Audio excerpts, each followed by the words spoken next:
are also helpful in Heat Man, which I may or may not show you. So yeah, that's Quick Man I was talking about earlier. Where Quick Man stage, you pretty much need Flash Man. Either that or you need super awesome video game skills, which some people have, so yes, it's possible. Anyways, on to Airman, where again, we will be using the Metal Blade until we get to the boss, because the boss is actually weak against the Leaf Shooter. So yeah, basically you just wait for these things, and you can go ahead and jump onto that platform, but I forgot to do it. And yeah, the first part of the stage is pretty much easy, though these enemies can knock you off, so watch out for them. And if you have the Metal Blade, then just shoot them right away. It's pretty simple with the Metal Blade. And that's what I was talking about. They can knock you off like that, and give you a cheap death. So, Metal Blade time, and we have 0 lives, which is a little bit worrisome, but, you know, it's all good. I can always earn more ways, by, like, collecting it or something. Or maybe having an enemy randomly drop it.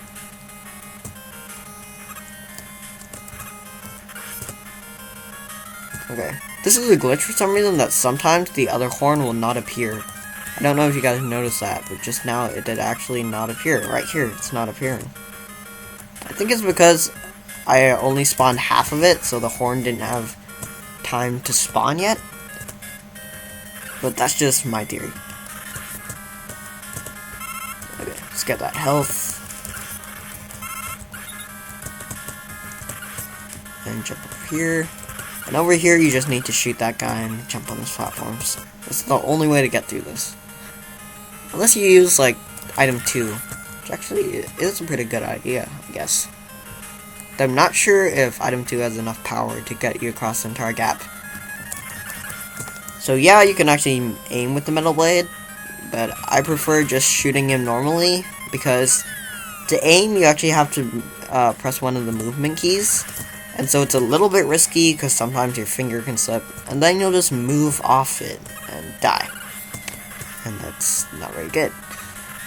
So, over here, we just jump down into that cloud, and we'll be all good. Oh, not this cloud. Next cloud, I think. Yeah, there's basically just a long stretch with birds. The birds can get a little bit annoying, admittedly, but they're not too bad. Especially with the Metal Blade. Pretty much no enemy is too bad with the Metal Blade.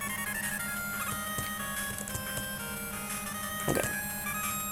In fact, the Metal Blade might be the entire reason why Mega Man 2 is so easy.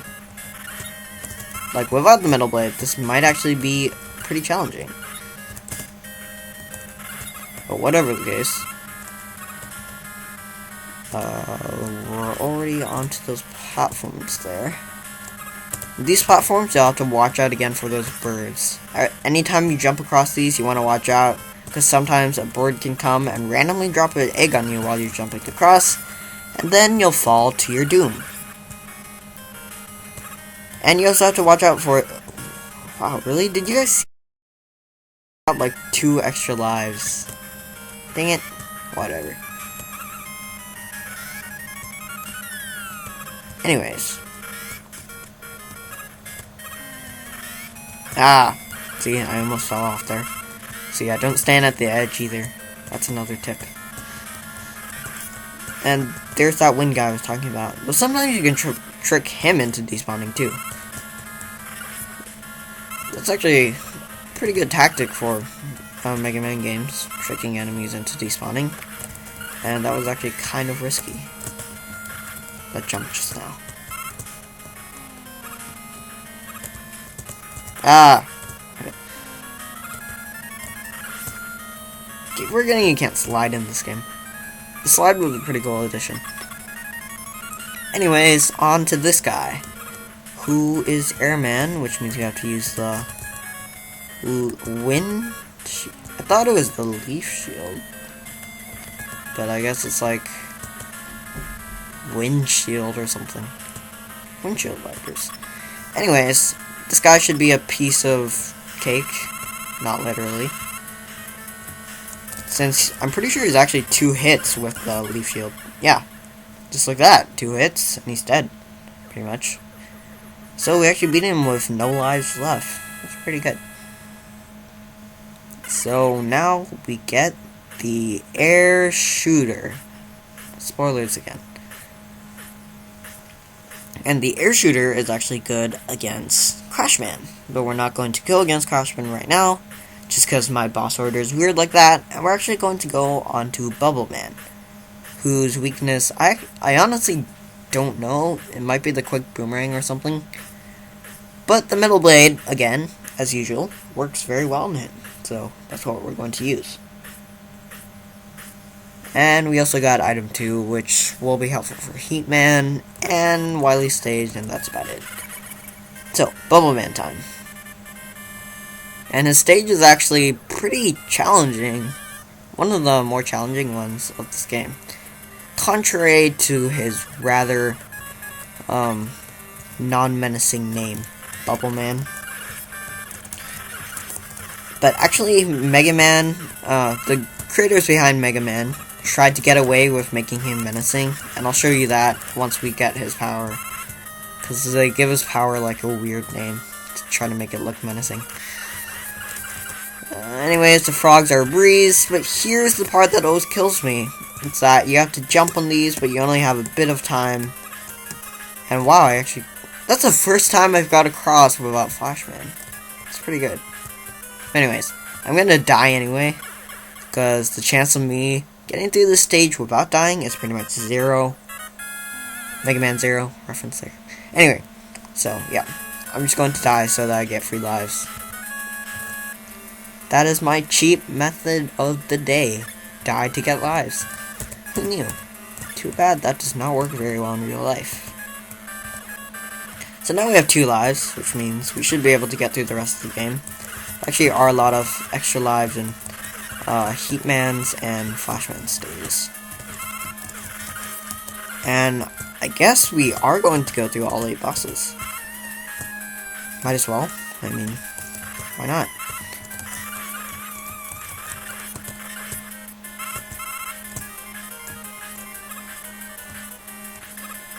Kill that frog. And that guy. So, I'm gonna use Flashman, because I'm cheap like that. Yeah, I realized I just got 3 just now, but that was pretty much luck, because I've never gone through that before. And it was really annoying when I didn't know what Flashman's power did. So, yeah. And sometimes I feel like, refilling Flashman's meter, but there's really no point, because there's nowhere else where Flashman's that useful. Anyways, go ahead and skip these enemies, unless you're dying on health. Then you can hope for a health drop from them. But otherwise, there's no reason to fight them. These enemies are also a piece of cake. They're only annoying because sometimes they can swarm you. So for these big pink fish things, what you want to do is hit the antenna thing up there, which I'm failing at hitting for some reason. Okay, it's not letting me hit it for some reason. Okay, there we go. And then you can just spam away and kill it.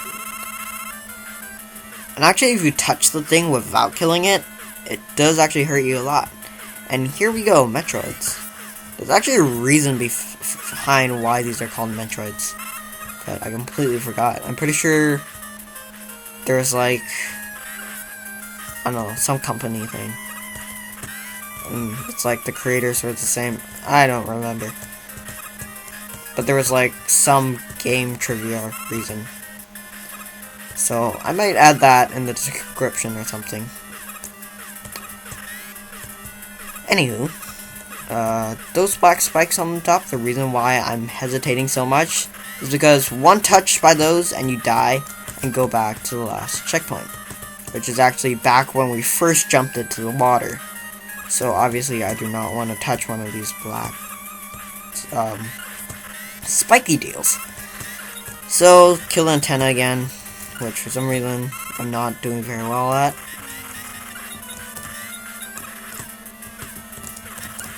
There we go. Now we can kill this thing. And I think there's one more? No, Okay. More frogs then. These frogs are really good for getting health drops though. Because the frogs come out predictably. You can just kill that one and then turn around. Kill that one, turn around. Just like that. But since we don't need any health or anything, we can just kill this guy. And kill this guy too. Something cool like that. Derp. Die, froggy. There we go. And onto this part. And believe it or not, there's still no checkpoint up to this part. Which means if you die here, you still go back to the part where you just jumped into the water. So my strategy is just waiting at the edge here. And don't jump until a crab falls down. Because the way these guys spawn, they never spawn in the same place twice in a row. So if someone just fell in the place you're about to jump, that means that it won't spawn there again within the next couple seconds or so. Anyways, on to Bubble Man, whose weakness is, I don't know what, but we're using the Metal Blade. So yeah, Metal Blade time. Basically, just spam the Metal Blade and you're good. And then he'll try to swim on top of you, but then you can just aim upwards. And there we go. We killed him and only lost like 2 health. So yeah, beat that guy. Onwards to Heat Man, who's, as with Pokemon, his weakness is this ability, which is the Bubble Lead. There's that.